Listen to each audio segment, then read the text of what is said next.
Olá, uma boa noite a todos vocês.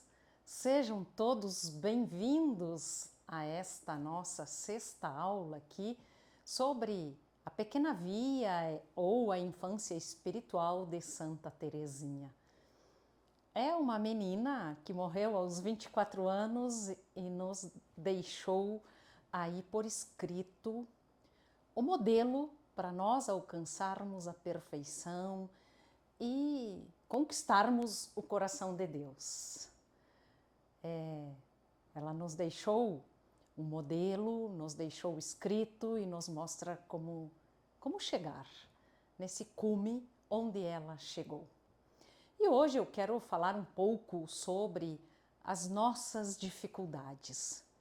Por que é difícil fazermos este caminho da pequena via? As pessoas têm deixado nos grupos algumas reflexões, até alguns depoimentos do quanto é difícil esta via da pequenez, esta via, né, de ser nada, ser pobre, pequeno ou fraco.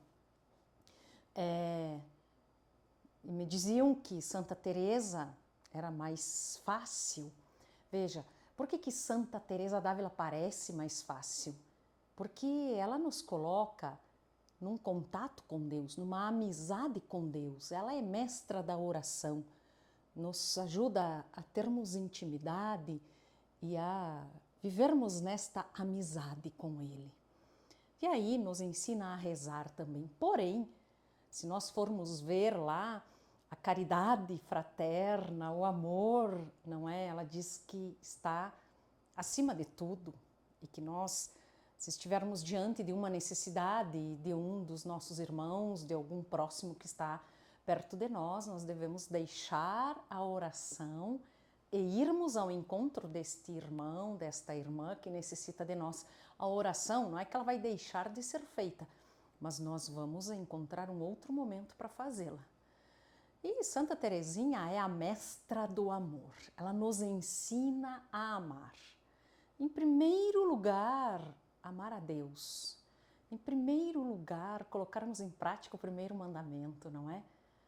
Amar a Deus sobre todas as coisas. Mas ali ela foi buscar todas essas respostas no Evangelho e Deus foi aos poucos mostrando para ela com muita simplicidade, sem nada extraordinário, como nós vimos na aula anterior, é na simplicidade, é no amor, é naquilo que se apresenta diante de nós no momento presente da nossa vida. O amor nas pequenas coisas. Mas por que se torna tão difícil? Comecei falando, né? O raciocínio que as pessoas estão achando mais fácil Santa Teresa d'Ávila devido, né? É porque só exigia de nós oração, silêncio, desprendimento do mundo para podermos estar com Deus. Realmente é algo mais simples ou mais fácil. A doutrina de Santa Teresinha necessita da mesma oração, mas mexe conosco. Nos tira da nossa comodidade, nos tira dos nossos vícios, nos tira do nosso eu, do nosso amor próprio, principalmente do nosso orgulho, das nossas vaidades e da nossa soberba. Santa Teresinha vem quebrar isto dentro de nós.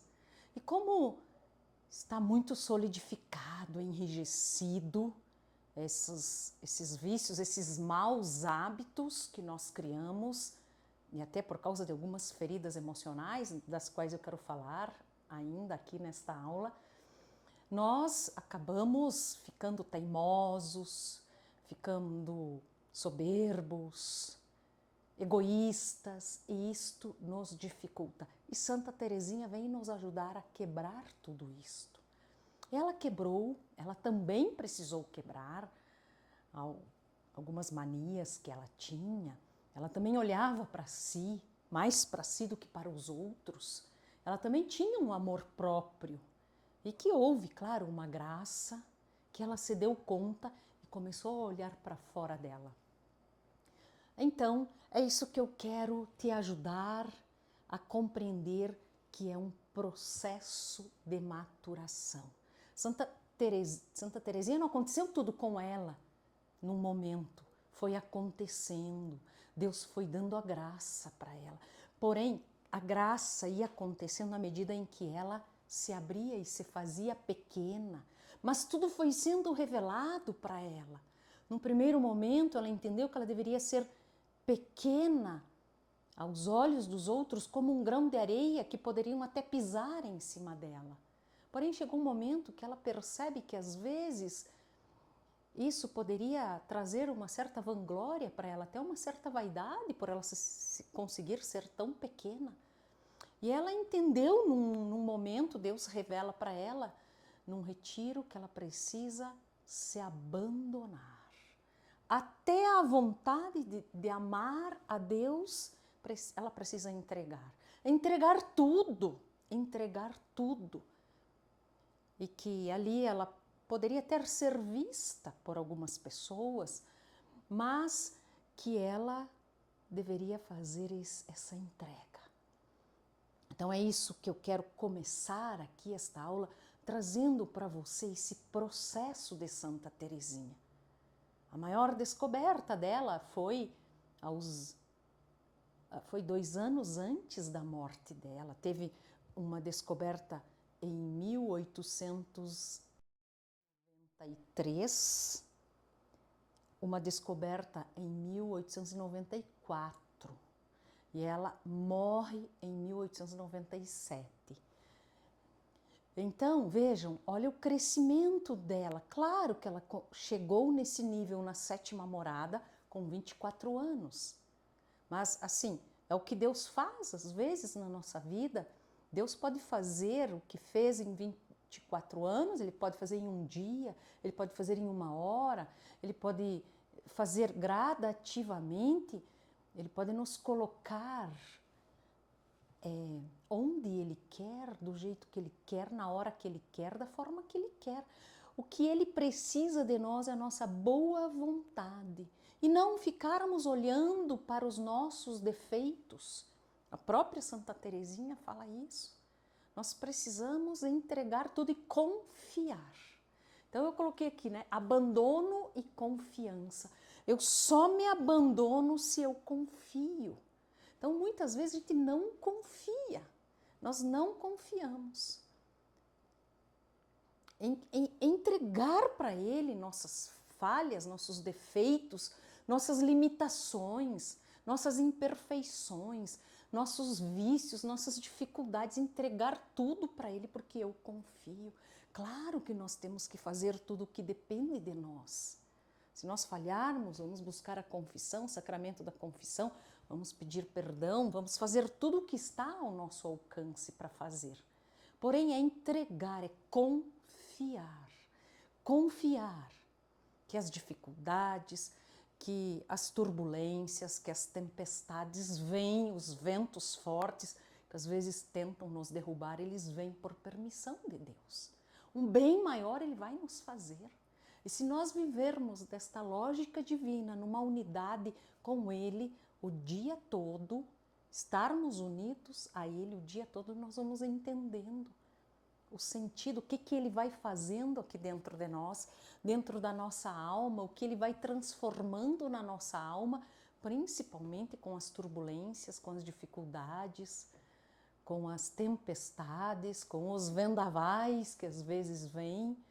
Ele vai, mas nós precisamos estar nesta unidade e nesta confiança. Eu me abandono nele. Então eu gostaria assim de trazer um pouquinho para vocês este processo de Santa Teresinha, que não aconteceu de uma hora para outra, com exceção do milagre da noite do Natal, que ela tinha 13 anos. Veja, o Natal, ela tinha 13 anos, ela nasceu 2 de janeiro, então, às vezes, em alguns livros fala de 13 anos, de 14 anos, né? Então, foi em 1886 o milagre do Natal, onde o pai dela desabafa, assim, Tomara que acabe logo isto, porque ela tinha um mimo ali com os presentes dela, muito infantil. E ela vê aquilo e leva um choque. E ela fica muito triste. E ela sobe para o quarto e desce de outra forma. Desce desprendida de si. Ela se deu conta ali que ela teria que deixar de olhar para si e olhar para fora dela. Então, ali começa esta transformação dela, onde ela começa um processo de olhar para fora, olhar para os outros, não olhar para si. Este é o grande problema, não é? Primeira coisa, porque é tão difícil ser nada, ser pobre, ser pequeno e ser fraco, porque nós buscamos olhar para nós próprios. Nosso olhar está voltado para nós. Então, a primeira coisa é o olhar para si próprio.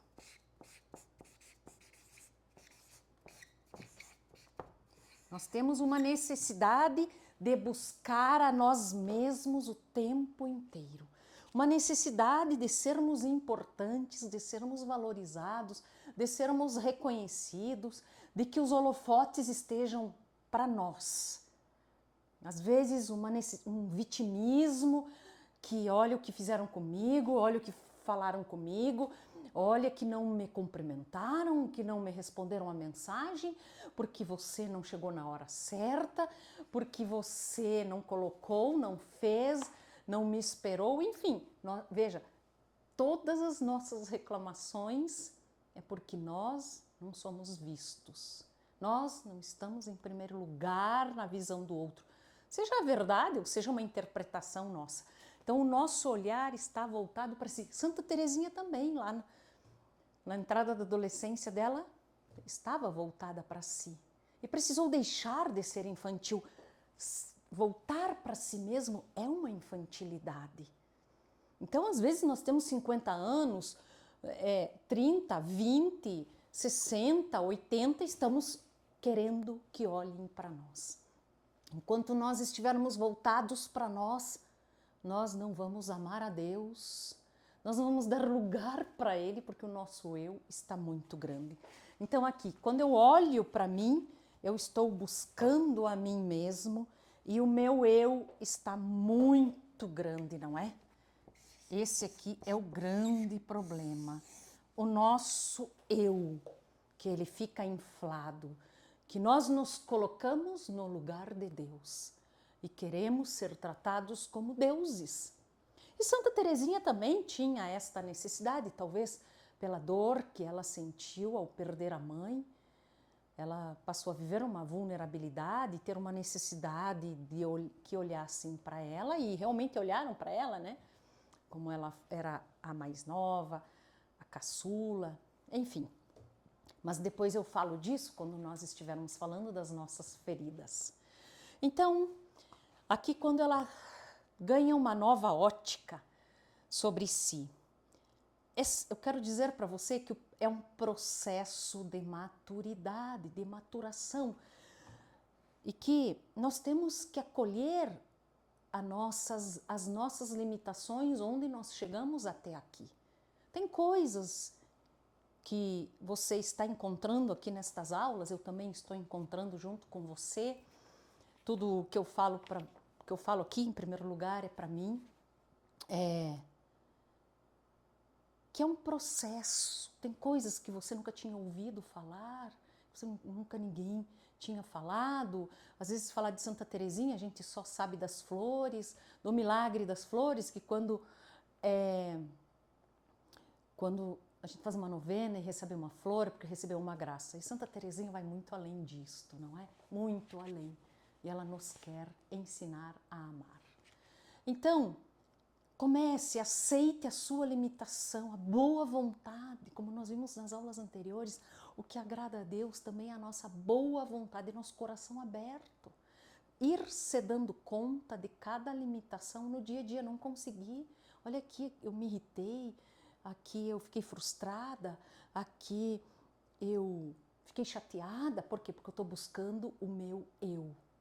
Estou buscando os olhares para mim, estou buscando que as pessoas me favoreçam, estou buscando eu em primeiro lugar. Então é um processo, nós estamos viciados a olhar para si, é um vício. Estamos viciados, vivemos num mundo que coloca o nosso eu em evidência, está se tirando Deus do centro. Há um objetivo de tirar Deus do centro, porque Deus é a verdade, Deus nos ilumina, Deus ilumina a nossa inteligência. Então precisa tirar Deus do centro das pessoas para que as pessoas se tornem idiotas, para que as pessoas não enxerguem a verdade, não tenham uma sensibilidade de entender a verdade. Eu conheço pessoas que vivem numa união tão profunda com Deus que elas entendem e percebem a verdade das coisas, sem grandes leituras, sem uma vida intelectual, e elas entendem apenas com a união profunda e de oração que elas têm com Deus. Deus ilumina a nossa inteligência e nos mostra a verdade. Então tem que tirar Deus do centro. Nós vivemos numa época, em tempos sombrios, em que existe uma lógica, uma mentalidade, uma cultura de nós sermos o centro. Já disse para vocês que nas igrejas modernas estão se tirando o sacrário do centro e colocando numa capela do lado, retirando Deus do centro. Quem que está ficando no centro? O ser humano, não é? Então, para você ver aí uma igreja progressista, uma igreja moderna, Deus sai do centro, não é? E não se eleva mais, não são mais igrejas que nos elevam, que nos recolhem, que nos colocam num lugar de oração. As músicas também não nos ajudam a nos recolher, para olharmos para Deus. É tudo voltado para fora da interiorização. Então nós temos que entender que nós estamos, é um conjunto de coisas, sem falar das nossas feridas emocionais que também nos fazem olhar para si mesmo, buscar um olhar, às vezes recompensar algo, uma ferida, uma mágoa, um abandono, não é? Uma rejeição que nós queremos nos sentir aceitos. Então, começa assim, aqui eu vou ler um pedacinho deste livro, De Mãos Vazias, A Espiritualidade de Santa Teresinha do Menino Jesus. É de um sacerdote chamado Conrado de Mester. Então, uma nova ótica de Santa Teresinha. É certo que Teresa inicialmente pensava ser capaz de poder subir a montanha da santidade desde que se esforçasse sempre em grau elevado. Ela achava que tudo dependia dela, do esforço dela. Ela não tinha compreendido ainda que somente os braços santificantes de Jesus a poderiam carregar até o topo. Então, até na santidade ela entendia que eu é que tenho que me esforçar e fazer tudo. E assim era antes de Santa Teresinha, as espiritualidades, que tudo dependia da pessoa. A imagem de braços abertos aparece vez ou outra em sua correspondência, mas leva expressamente em conta de que há possibilidade de que Jesus a deixe abandonada no chão. Nenhuma preocupação, portanto, sua pobreza será um trunfo para a sua humildade, e esta, por sua vez, para seu amor. Mais tarde muda a visão. Veja só, tá vendo como é um progresso? Jesus mesmo a erguerá e carregará. Ele deve fazê-lo, caso contrário, ela não alcançará nunca seu propósito. Contando com as próprias forças, continuará sendo um grãozinho de areia insignificante, e a santidade, uma montanha cujo pico se perde nas alturas. Como sabeis, minha madre, desejei sempre ser santa, mas comparando-me aos santos, constatei sempre que há entre mim e eles a mesma diferença que existe entre uma montanha cujo cimo perde-se nos céus, e o grão de areia obscuro, calcado aos pés dos transeuntes. Em vez de desanimar, pensei, Deus não haveria de me inspirar desejos irrealizáveis. Posso, portanto, apesar de minha pequenez, aspirar à santidade. Então veja, se você tem um desejo de crescer, um desejo de alcançar esta perfeição para a qual nós fomos feitos, de alcançar esse nível de santidade de Santa Teresinha, é porque Deus coloca esse desejo no seu coração. E se você está aqui, nestas aulas, bebendo desta espiritualidade aqui, como eu disse para você, eu sou apenas uma carteira, que entrega uma carta de Santa Teresinha, que traz, que leio para você, Santa Teresinha, é porque Deus colocou este desejo em você. Então, Deus não haveria de inspirar a você e a mim desejos irrealizáveis. Se Ele colocou esse desejo, é porque Ele o quer. É porque Ele deseja isto para todos nós.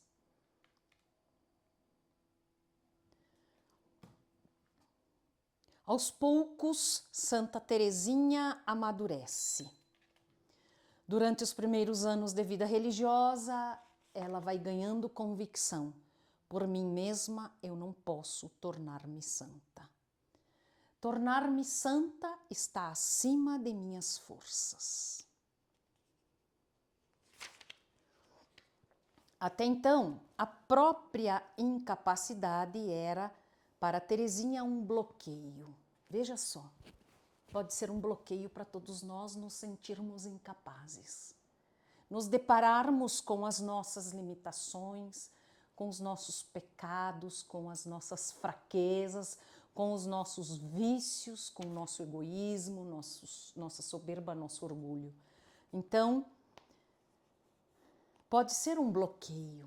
Nós podemos até desanimar, mas Deus permite muitas vezes isso para nós subirmos, para nós crescermos. E permite também para não nos tornarmos soberbos e orgulhosos. Mas ela prosseguirá silenciosamente pelo caminho da autoentrega. Veja, apesar da limitação, ela entrega até a limitação dela. Ela entrega até a fraqueza dela. Ela entrega, ela se abandona, porque ela confia na misericórdia. É Deus que faz, não é eu que faço. Não é porque eu tenho um defeito que Deus não vai fazer. Claro que nós temos que lutar contra esse defeito. Temos que nos esforçar, temos que ter boa vontade. Mas é Ele que faz. A própria experiência de incapacidade leva a colocar a vontade de realizar seu amor perfeito por Deus em segundo plano. Veja, a própria experiência de incapacidade leva a colocar a vontade de realizar seu amor perfeito por Deus em segundo plano e deixa a iniciativa por conta dele. É Ele que vai colocar em mim a vontade de amá-lo. É Ele que vai dar o amor dele para eu amá-lo de volta. Confie nisso. Confie que Ele vai nos dar o amor dele. Então, até a vontade de acertar, até a vontade de amá-lo com as minhas próprias forças, eu entrego para Ele, eu esvazio, eu acolho a minha incapacidade, eu entrego para Ele, porque eu confio nele, e Ele vai colocar o amor dentro de mim. Está entendendo a lógica dela? E eu deixo a iniciativa por conta dele, que ama primeiro. Deus nos ama por primeiro. Se você quer amá-lo, é porque ele já te amou. Então é isso, nós só amamos o que conhecemos. Na próxima aula eu vou dar uma aula sobre virtudes. Sobre as nossas virtudes.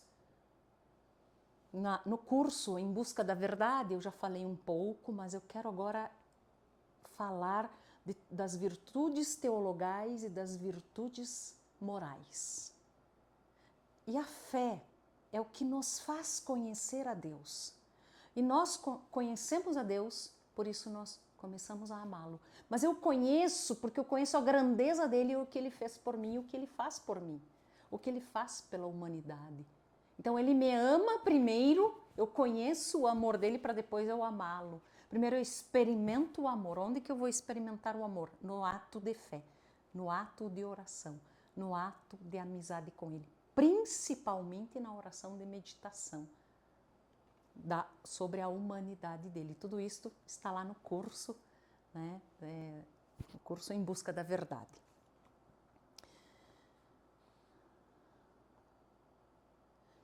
Na relação eu-vós, acontece lentamente uma conversão do eu para vós. As perspectivas se deslocam. Com o tempo, o doloroso processo eu quero e farei para vós torna-se mais tranquilo à medida que prevalece a consciência do é-me impossível. Vós, portanto, o fareis por mim. Veja, confiança, não é? Eu faço, mas eu entrego para ele a minha incapacidade. Eu tento, mas eu vou entregando para ele a minha incapacidade. Eu tenho a vontade e faço, posso errar, mas eu entrego para ele a minha incapacidade. Acompanhada de dor e crises, Teresa torna-se muito pobre, mas aprende a desatar o nó. A santidade não será mais produto dos próprios esforços, mas dos esforços do próprio Deus. Ela aprenderá a doar-se definitivamente à graça santificante de Deus. É a grande conversão no final de 1894. Então lembrem, ela morre em 1897. Então faltam 2 anos para ela morrer.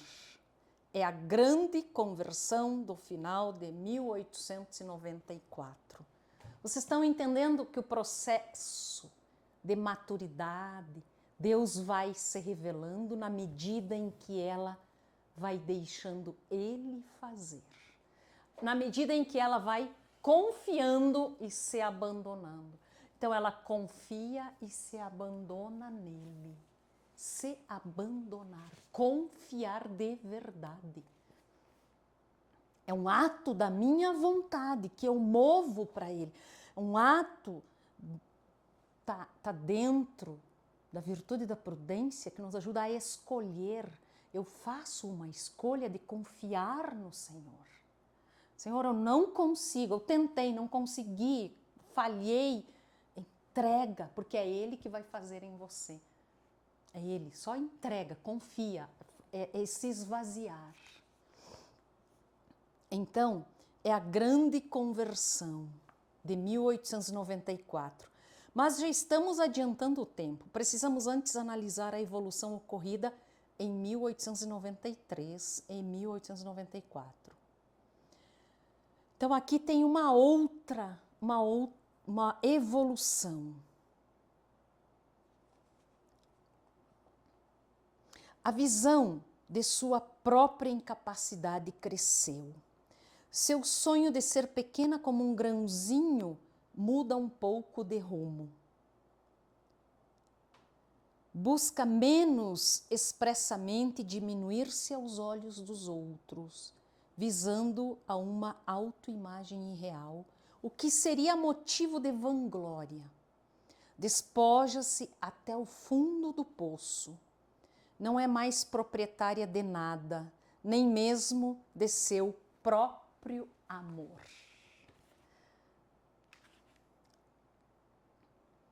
O processo de desprendimento e o desejo de desaparecer convergem agora para um nível mais pessoal. A interiorização, aliás, é um fenômeno normal para as pessoas que procuram a Deus. Após anos, elas passam a compreender melhor como ainda são sutis e refinados seu orgulho e amor próprio. Você está percebendo? Após anos, a interiorização, aliás, é um fenômeno normal para as pessoas que procuram a Deus. Após anos, elas passam a compreender melhor como ainda são sutis e refinados seu orgulho e amor próprio. Onde que a gente vai ficando, vai refinando o nosso olhar sobre nós mesmos, onde nós vamos na oração, na interiorização, na oração de meditação. Vamos meditar a humanidade de Jesus, meditar a paixão dele.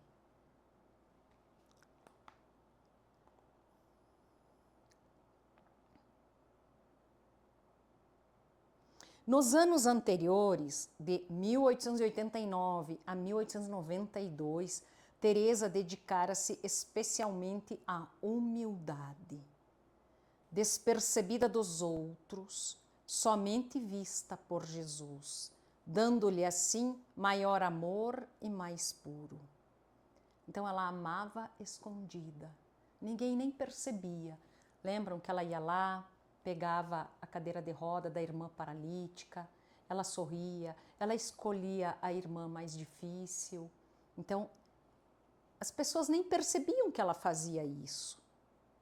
Os anos de 93 e 94 podem classificar-se como os da descoberta de sua pobreza espiritual, nos quais Teresinha mais e mais se abandona à primazia da ação amorosa de Deus e espera que Ele suprirá a incapacidade do seu amor com a superabundância do amor dele. Você está vendo? Ela descobre. Então, na medida em que nós vamos caminhando, nós vamos descobrindo. Deus vai nos preenchendo e nós vamos entendendo, mas nós precisamos do abandono, do nada, da pobreza, ser pequena e ser fraca. Tudo vem de Deus. No dia 6 de julho de 1893, emerge pela primeira vez seus escritos uma palavra nova, abandono. Abandono. Vejam, aqui, 1893. Certamente Teresa conhecia essa palavra havia tempo. Durante as dificuldades, antes da sua entrada para o Carmelo, suas irmãs a teriam animado, especialmente a viver o dom do abandono. Ao compararmos seu abandono de então com o de 1897, o ano de sua morte, constataremos uma diferença enorme. Em 1887, que foi o milagre do Natal, o abandono nasceu da provação, aquilo que eu falei por primeiro, ela foi provada no amor a Deus. Quando o pai fala aquilo para ela, tomara que isso acabe logo, essa infantilidade, ela sente uma tristeza, mas ela se abandona por causa da dor que ela sente por estar desagradando o pai. 10 anos depois da visão positiva sobre Deus, fonte de ação misericordiosa. Em 87, o abandono estava acompanhado de tristeza, mas mais tarde torna-se causa de profunda alegria. 1887, ele se limitava a dificuldades.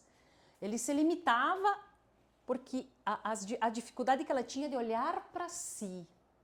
Essa era a dificuldade dela, ela era infantil. Ela tinha atitudes muito infantis. Então, era em cima desta dificuldade. Mais tarde, integram todo o seu estilo de vida. Pois bem, o novo abandono, que emerge em 1893 e que é expressamente citado pela primeira vez em seus escritos, é muito mais próximo da fase final que da fase inicial. Estão vendo? O processo. Mas esse processo vai se dando na medida da confiança e do abandono. Conforme ela vai se abandonando, ela vai entendendo. Então, Teresinha mesma fala sobre suas novas perspectivas. O merecimento não consiste em fazer muito e doar-se muito, mas bem mais em se receber muito e amar muito. Eu recebo muito no momento em que eu me abandono, e eu me abandono porque eu confio. Deixemos o Senhor dar e tirar o que Ele quer. Deixa Ele dar o amor e Ele tirar o amor. A perfeição consiste em fazer a sua vontade.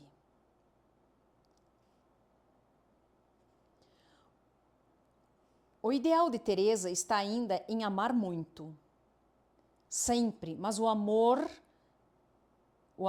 está aqui no sentido de abandono à vontade de Deus. Eu amo porque eu acolho tudo como a vontade de Deus. Como a vontade de Deus.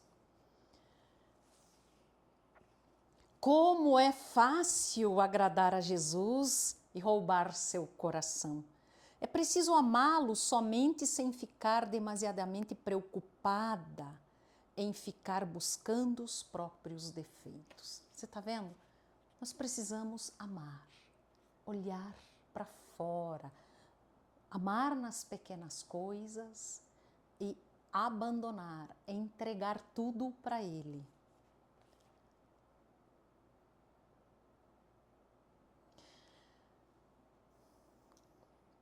E assim continua a carta, cada vez mais profunda. Teresa não se tornou relapsa em relação a seus defeitos, mas Jesus lhe ensina a tirar de tudo vantagem, até dos seus defeitos, do bem e do mal que acontece com ela. Sua economia entre aspas aqui, faz uma análise com a economia financeira. Sua economia de salvação agora tem outro nome, tem outro rosto. Jesus lhe ensina como deve aplicar no banco do amor. Jesus aplica por ela sem dizer-lhe como ele o faz, pois essa é tarefa dele e não de Teresa. Sua tarefa é abandonar-se sem reter coisa alguma, nem mesmo sentir o prazer de saber quanto rende a aplicação. Você está vendo? Nem mesmo querer entender quanto de mérito isto está rendendo para ela. Ela só quer se abandonar e dar alegria para Deus. Qual é a alegria para Deus? Deus entrar dentro de si e fazer.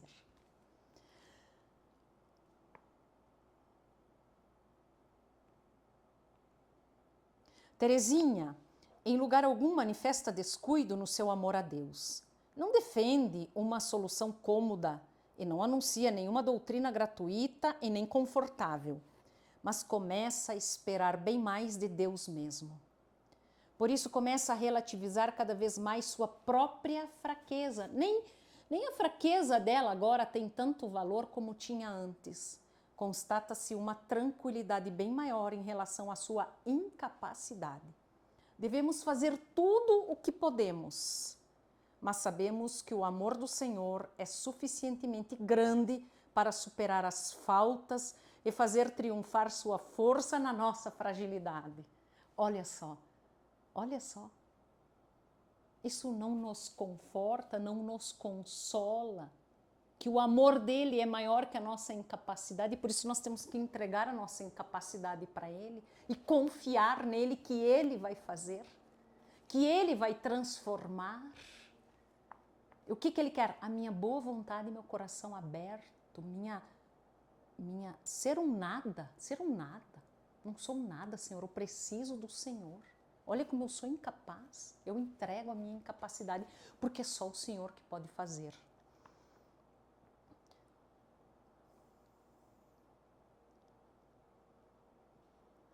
Essa linha doravante será seguida intensamente. Na carta anterior citada, vemos as linhas estipuladas quase invisíveis, se estreitarem, formando um claro fio condutor. Meu conselheiro, Jesus, me ensina a não contar minhas ações. Como no tempo de preparação para a primeira comunhão, que ela sofreu muito de escrúpulos. Veja, o escrúpulo é um orgulho, porque a pessoa pensa em si. O escrupuloso pensa em si e acha que tudo depende de mim. E nem tudo depende de mim, depende de Deus, depende dele. Então, Jesus me ensina a não contar minhas ações. Ele me ensina a fazer tudo por amor, não recusar-lhe nada, estar contente quando me oferece uma oportunidade para provar que o amo. Mas esta é a grande nova consciência, que tudo se desenrole na paz, no abandono. É Jesus que faz tudo e eu não faço nada. A filha dos 2 comerciantes mudou de direção de vida. E aqui ela diz algo assim: é Jesus que faz tudo e eu não faço nada. Eis aí, com as próprias palavras de Teresa, a nova ótica na busca da santidade. Ela escreve a Celina ainda: não, eu não sou sempre fiel, mas nunca me deixo desanimar. Olha só, nós somos infiéis. Imagina, se ela era, imagina nós. Eu me abandono nos braços de Jesus. Todo o impulso de lucrar por si desaparece e não tem mais a pretensão de acumular tesouros espirituais. Não é minha intenção com eles trançar nenhuma coroa para colecionar merecimentos, mas somente para dar prazer a Jesus, somente para agradar a Jesus. Muito bem, então aqui eu quis trazer, isto para mostrar para você que Deus vai construindo. É difícil porque nós estamos enrijecidos no nosso eu. Nós estamos engessados neste eu. E agora aqui eu quero trazer te ajudar a perceber por que o nosso eu ficou tão grande. Como eu já disse, vivemos nos tempos modernos agora que exalta o eu, vai ser feliz, pensa em você. O amor próprio desordenado, não é? O orgulho de buscar a própria excelência, a vaidade de querer ser visto. Então, existem algumas feridas emocionais, além desta lógica moderna que tira Deus do centro e coloca o ser humano, o eu, no centro de tudo, existem as feridas emocionais que acabam também fortalecendo o orgulho, a vaidade, a soberba, o amor próprio, o egoísmo, que tudo nada mais é que exaltar o eu e colocar este eu no centro de tudo. E é exatamente isso que atrapalha todos os relacionamentos.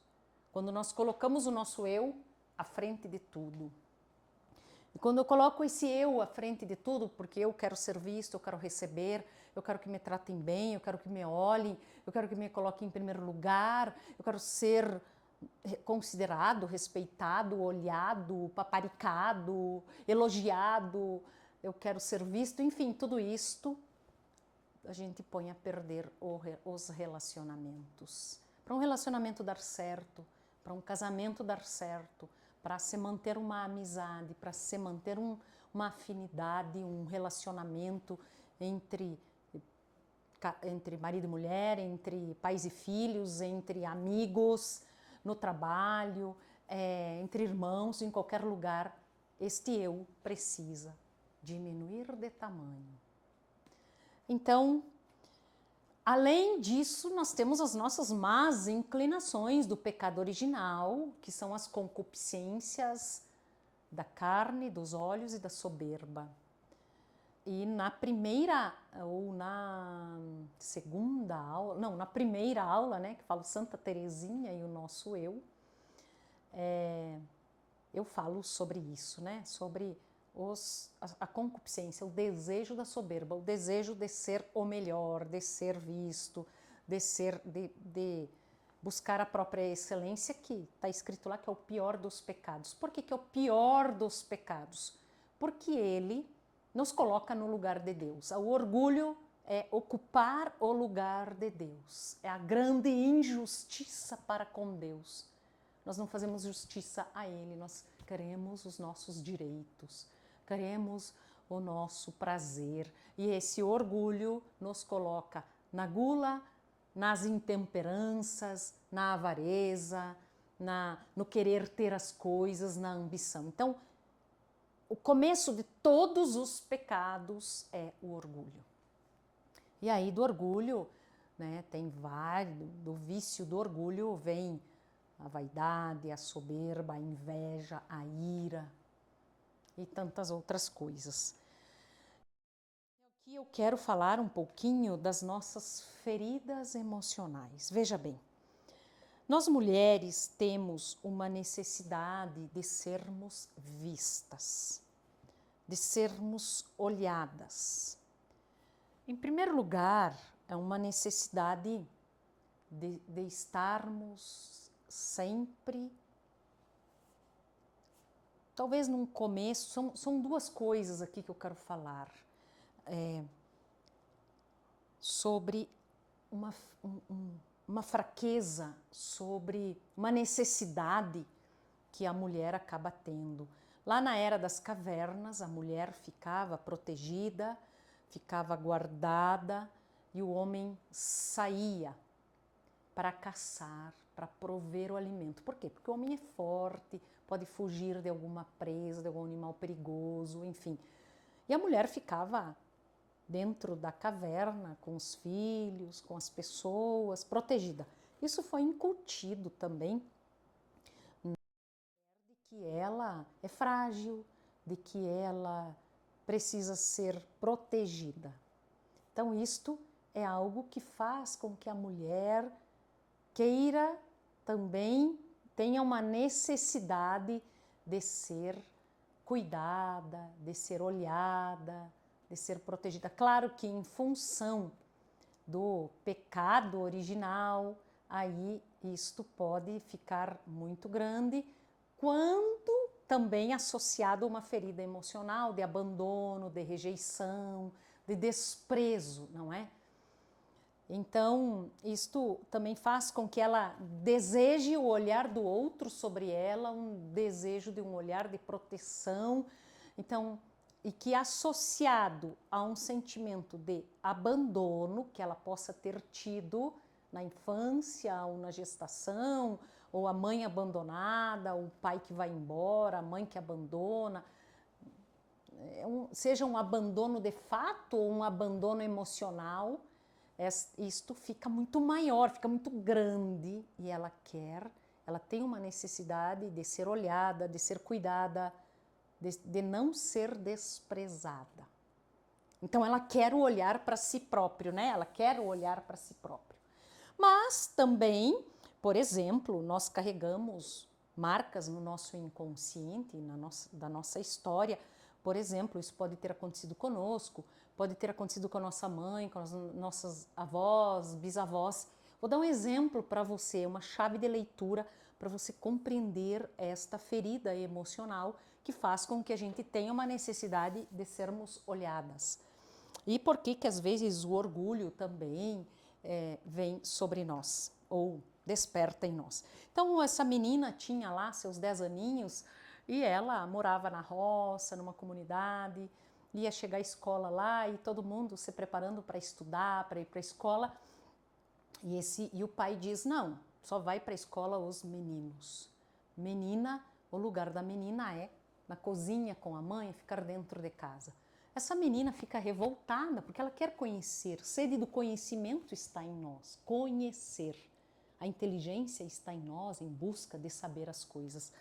Então essa menina fica muito chateada e lá dentro dela fica com raiva e ela Fica, mas o que ela entende naquele momento? Que os homens podem e que mulher não pode, que o homem é superior, que a mulher é inferior e que é ruim ser mulher. E ela cresce com isso lá dentro dela. Ela decide, quando eu for grande, eu vou fazer a minha vontade. Entendeu? Então ali ela quer que as coisas passem a ser do jeito que ela quer. Então ela não aceita a ideia do outro, ela é que determina, ela é que manda. Ou seja, o eu dela fica muito grande porque ela foi desprezada. Então ela tem um trauma, ela tem uma marca, ela tem uma ferida de desprezo. E para ela compensar esse desprezo, hoje ela se coloca em primeiro lugar, é do jeito que eu quero. Ou esta mesma menina, não é? Por exemplo, um exemplo, enfim, ela quer as coisas do jeito dela. Uma outra coisa, isso pode ter acontecido com a nossa mãe, pode ter acontecido com a avó, com a bisavó. Isso aqui é só um exemplo, podem ter outros na sua história, pode ter vários exemplos, tá? Vários fatos, várias situações de desprezo, onde você se sentiu desprezada, inferiorizada. Pode ser um bullying, riram de você, pode ser que você se sentiu errada, que você se sentiu feia, que você se sentiu... Isso pode ser com homem também, alguma coisa, mas eu quero dizer que antigamente, por uma questão cultural, a mulher era mais desfavorecida, não tinha tanto valor, né? Então aí cresce esta ideia de compensar tudo isto. Ou às vezes nas nossas antepassadas, outras gerações das nossas avós, bisavós, quem escolhia e quem determinava o marido era o pai que escolhia o marido. Então chegava lá e dizia, você vai casar sábado com esse rapaz aqui. A menina de 13 anos vai casar com um homem de 30. Então essa menina leva um susto, não conhece homem, não sabe o que é homem, um estranho, vai viver com um estranho, ela leva um choque. E ela não tem escolha. E esse futuro marido está de acordo, comum acordo com o pai dela. Ela leva um choque, ela pensa, como que pode ele passar por cima do meu sentimento? Como que ele pode? Ele escolhe um homem que eu não conheço para viver comigo, ela nem sabe o que é isso. O que é viver com um homem aos 13 anos. Então, o que ela entende? Meu pai não me leva em consideração, meu pai passa por cima dos meus sentimentos, eu sou... ele é insensível. E o que ela decide aqui dentro do coração dela? Eu caso, mas eu não vou amar. Aqui no meu coração ninguém manda. Eu amo quem eu quero. Então ela cresce, ela vai para o casamento com o coração fechado, determinado a não amar, determinado a fazer as coisas do jeito dela, da forma dela. Por quê? Porque ela foi desprezada, porque ela não foi levada em consideração. Então isto é uma ferida emocional que faz com que ela tenha que buscar este eu para ser valorizada, para ser importante, para ser olhada, para ser vista nos sentimentos dela. E às vezes essa avó vai crescendo, ela vai orientando as filhas, olha, não faça tudo, não fique na mão do homem, você tem que estudar, você tem que ganhar o teu dinheiro, você não pode ser dependente do homem, você não pode deixar que o homem faça as coisas. E aí essa mulher cresce totalmente, né, com esta visão feminista, e o feminismo pega ela, aí ela encontra nesta ideologia feminista, aí que acaba batendo o martelo em cima e ajudando ela a ficar ainda mais com o coração fechado, mais egoísta ainda, e o que vai contra a essência dela e a alma dela que quer amar, que foi feita para amar, foi feita para grandes coisas. E aí vira uma luta interna dela. Então isso faz com que ela às vezes seja vaidosa, orgulhosa, soberba, e isso vai passando de geração para geração. As mães vão dizendo, cuidado, cuidado, cuidado, e ela vai, né? Pensa em você, não pensa no homem, pensa em você, tenha o teu dinheiro, você que manda. Não, você que tem que mandar, você não pode deixar o homem dominar você. Enfim, isso vai crescendo este eu. E este eu vai ficando grande, eu quero olhar para mim mesma porque ninguém olhou para mim. Enfim, e aí o homem é orgulhoso. E também voltando lá atrás, na Era das Cavernas, foi incutido também no homem que ele tem que dar conta de tudo, e ele não suporta um fracasso. Quando ele tem um fracasso, geralmente ele se fecha, ele sente vergonha, mas ele não fala. Ele não fala porque ele não quer mostrar que ele é um fracasso. E muitas vezes daí vem uma ferida emocional lá na infância dele, também de desprezo, também um sentimento de incapacidade. Geralmente o homem que é soberbo, um homem que é orgulhoso, um homem que quer mostrar que ele tem razão, que ele que sabe, que ele que manda, às vezes se engrandecer das coisas, é porque é um homem que tem uma ferida emocional, tem uma marca de que ele não presta, ou de que ele não sabe fazer as coisas, ou que ele é burro, ou que ele é idiota, ou que ele é inferior, passou por algum bullying, ou a própria educação dele, que foi em cima da humilhação, ou de comparações, você não presta, você faz tudo errado, olha o teu irmão como é melhor que você, o fulano consegue, você não sabe ler, e aí todos os bullying que podem existir, e que lá atrás tinha bullying, sempre existiu, só que não tinha esse nome de bullying, né?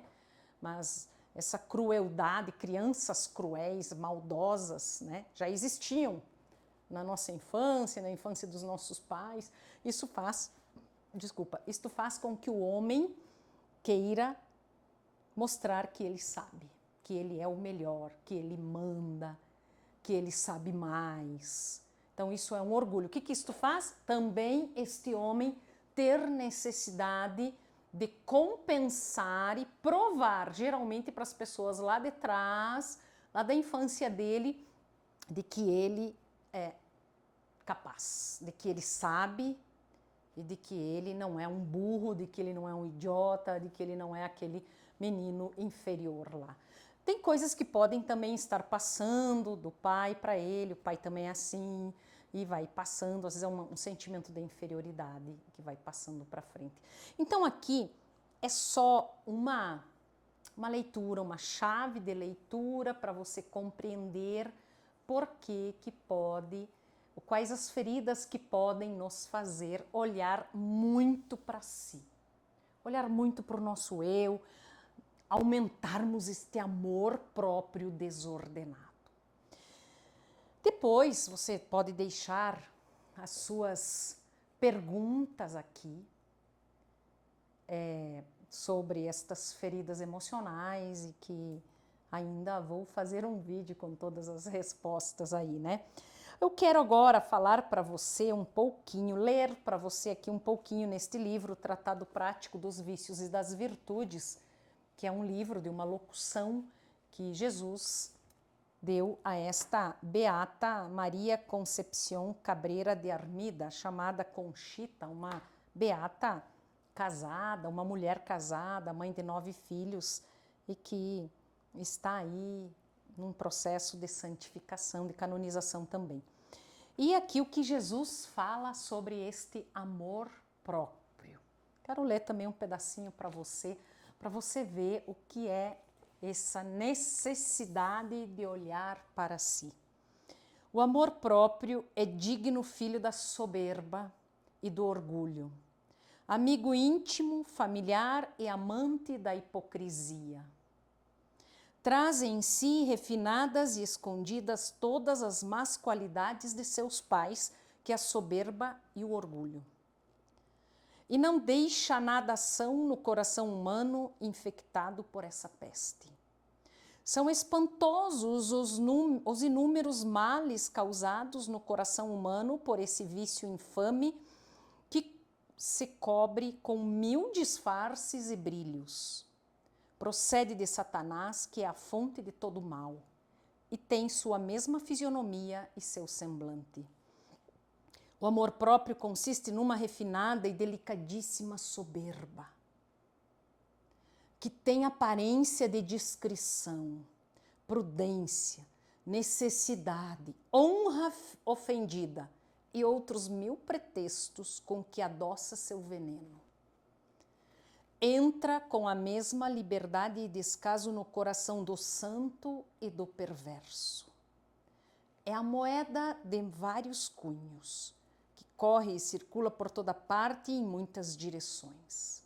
À exceção de Maria, que jamais teve a menor mancha na terra, quase não há ser humano imune a esse vício hipócrita e traidor.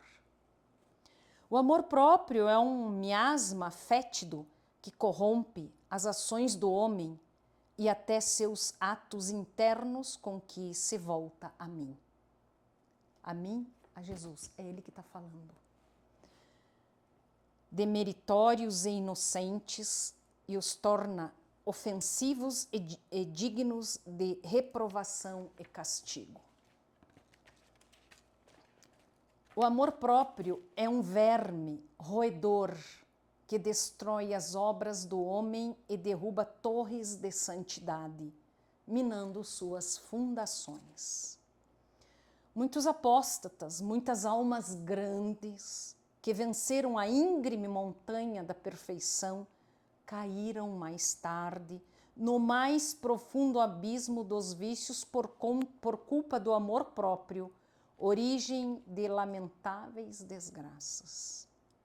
Essa maldita soberba, disfarçada pouco a pouco, destruíra o edifício até derrubá-lo e transformá-lo em ruínas e lenha seca para o inferno. O amor próprio, aparentemente, é um mal pequeno, mas de fato é um monstro que devora milhares de corações.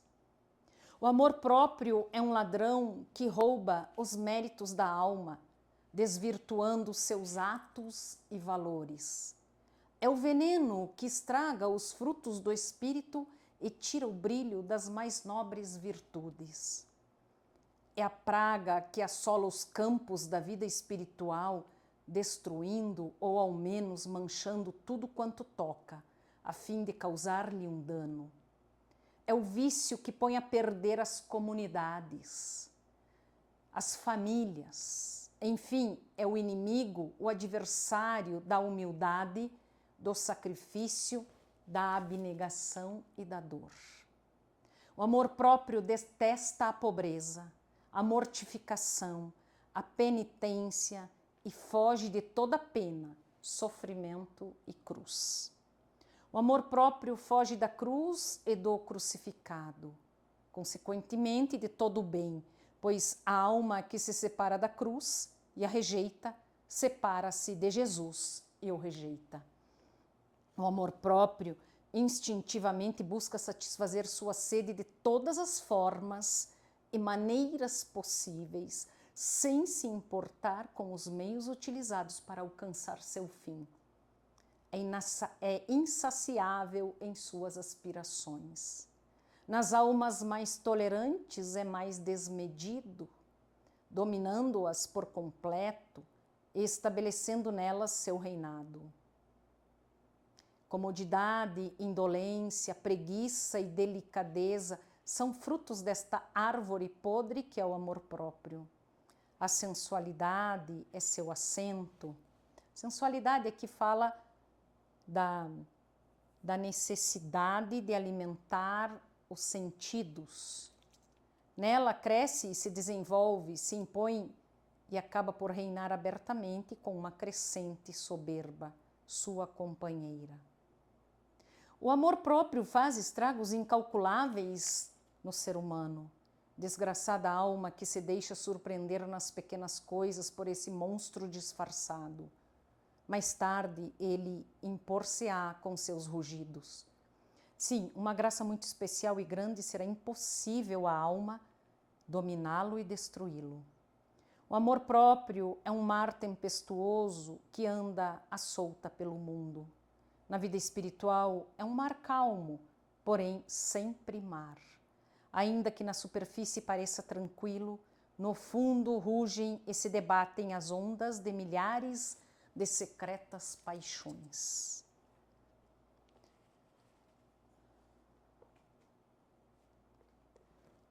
Tem amor próprio as almas que buscam a si mesmas e não renunciam a si por completo. Levam em seu íntimo uma legião de falsas perfeições e santidades, que Satanás introduziu junto ao mais refinado amor próprio às almas que hipocritamente se dizem indignas, vis e miseráveis, as que se detêm interiormente a contemplar seus triunfos e conquistas, as que com ternura e satisfação se admiram, as que no mais oculto do coração construíram um trono e que de quando em quando sobem a contemplar-se e a deleitar-se consigo mesmas. Tem amor próprio toda alma que não morre a si mesma, que não se rebaixa e humilha, que não se despreza e não foge até a sua própria sombra. Alma que não se decide com firmeza e constância a lutar e morrer antes que deixar-se vencer, valendo-se dessas armas poderosas que ferem e sangram, ficará presa a seu amor próprio, sem nunca alcançar o cume da perfeição.